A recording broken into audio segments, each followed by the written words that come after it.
अस्सलाम वालेकुम। I am doctor अरूज हमज़ा। उम्मीद है आप सब खैरियत से होंगे।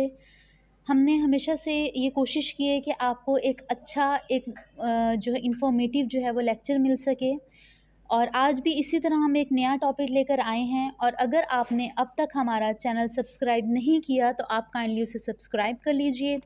साथ ही बेल आइकन का जो बटन है वो प्रेस कर लीजिए, ताकि आपको कोई भी नई information related health, physiotherapy, psychology या चाइल्डिश बिहेवियर के बारे में जानना हो तो आपको बर वक्त इन्फॉर्मेशन जो है वो दस्तयाब हो सके।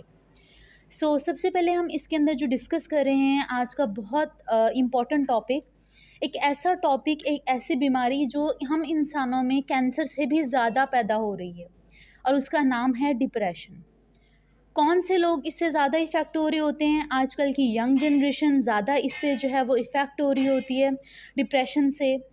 इसके अंदर पर्सन जो होता है वो ये कंसीडर करता है कि मैं जो हूँ वो सबसे बेहतरीन हूँ, या इस तरह से वो अपने आप को, लाइफ को लेके चलता है कि वो अपने आप को मिज़रेबल कंसीडर करता है कि मेरे साथ सब बुरा कर रहे हैं और मैं जो हूँ वो सबकी जो है वो जिसे हम कहते हैं सिंपैथी अचीव करने के लिए अवेलेबल हूँ।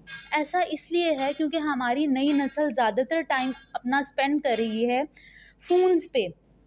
स्क्रॉलिंग के अंदर उनके वो सारे ऑर्स निकल जाते हैं जो उनको किसी के साथ बैठना चाहिए या अपने आप को शेयर करना चाहिए, क्योंकि हमारी लाइफ में वो एक फ्रेंड जिससे हम ये सारी बातें कर सकते, वो मिस हो रहा है। चाहे वो फ्रेंड हमारा अल्लाह पाक है कि हम जब टाइम होता है नमाज का, हम स्क्रॉलिंग कर रहे होते हैं, हम ये सोच रहे हैं कि हम अभी उठेंगे, अभी उठेंगे, अभी उठेंगे, और इसी टाइम के अंदर जो नमाज का वक्त है या हमारे सबसे अच्छे दोस्त के साथ हमारी जो मुलाकात का वक्त है वो गुजर जाता है।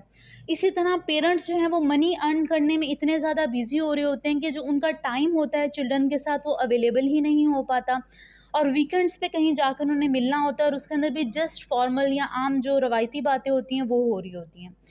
दूसरे तीसरे नंबर के ऊपर ये होता है कि जो पेशेंट हमारे पास डिप्रेशन का पेशेंट है या जो पर्सन है वो ये कंसीडर करता है कि मेरा पॉइंट ऑफ व्यू बिल्कुल ठीक है और जो सामने वाला बंदा है उसका पॉइंट ऑफ व्यू जो है वो गलत है। इसकी मिसाल मैं आपको ये देती हूँ कि ये अगर मैं आपको हिंसा दिखाऊं तो मेरे पास ये 6 है और आपको दिखाऊंगी तो ये 9 है, और यकीन मानिए हम घंटों इस बात पे बहस कर सकते हैं। मैं कहूँगी कि ये 6 है और आप कहेंगे कि 9 है।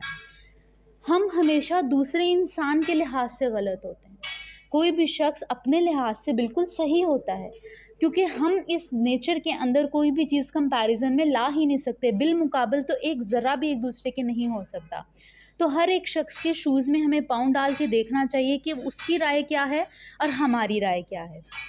अब इसके अंदर और इश्यूज़ जब हम देख रहे होते हैं तो हमारे पास आ जाता है कि जो नौजवान नस्ल है वो ये कंसीडर करती है कि जो मेरी राय है या जो मेरे पेरेंट्स हैं वो मुझे समझ नहीं पा रहे, और जो पेरेंट्स होते हैं वो ये कहते हैं कि हम अपनी मेहनत से, हार्ड वर्किंग से इनके लिए अर्न कर रहे हैं, इन्हें ज़रूरतें ज़िंदगी दे रहे हैं, आसाइशें दे रहे हैं, और ये हमारी बात अर्न नहीं करे।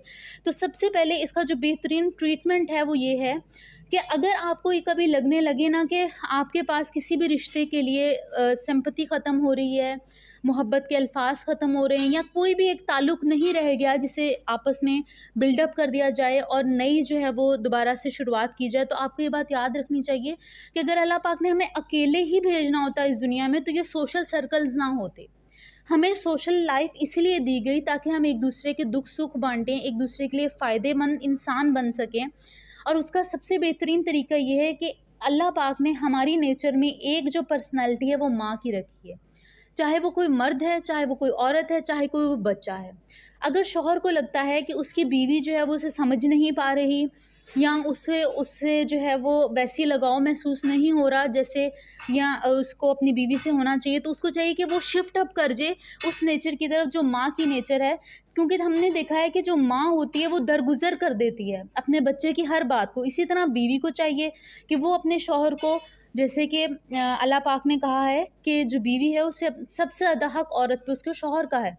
तो मुझे ये लगता है कि हमें इस चीज़ को बिल्डअप करना चाहिए दोस्तों में, रिश्तेदारों में, बहन भाइयों में। अगर हमें लगता है कि हम दोस्ती सही निभा नहीं पा रहे और अगला शख्स हमारी ये बात समझ नहीं पा रहा, तो अपनी ईगो के फैक्टर को पीछे रख के हम मदर का फैक्टर आगे ले आएँ, रिश्ते खुद ही ठीक हो जाएंगे। रिश्तों को थोड़ा टाइम देना पड़ता है, पौधे को उगने में भी टाइम लगता है।